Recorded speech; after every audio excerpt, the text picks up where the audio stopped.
obviously this is not the first time I've been here.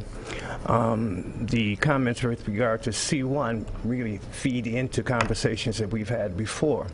I came to you 3 years ago and gave you a report where there were 22 contractors. Of the 22 contractors, only 9 employed people from the city of Dayton.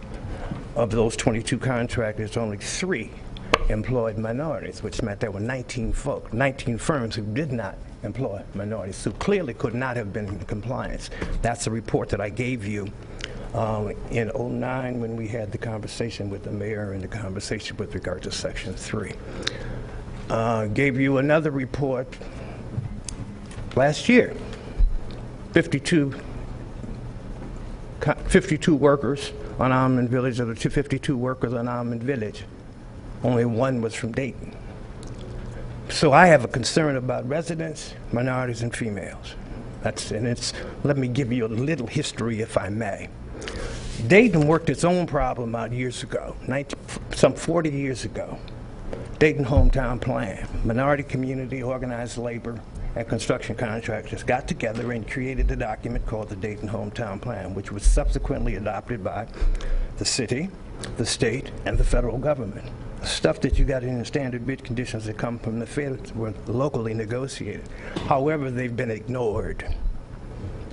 They've been ignored. That report that I gave you again in '09, 6.8% minority employment participation. The negotiation that we had 40 years ago called for 11.5. 40 years ago, I can recall the big meeting. Chief O'Connor called the meeting because it was getting kind of tight around town. And we went out to the police academy and came out of there that day with Grover were kind of beating people up, but we got some stuff done. Our performance right now is worse than it was 40 years ago. Let me make 2 recommendations before this clock goes off on me. 2 quick ones. 1, I heard Mr. Fink's recommendation. In my judgment, that's insufficient. One of the major stakeholders in the whole activity is the minority community. Why are you going to talk to the union and not talk to the minority community? That's part 1. 2, take a look at some stuff for yourself. So you know how bad it is. Look at Hoover Avenue culvert. Thank you, Mr. Washington.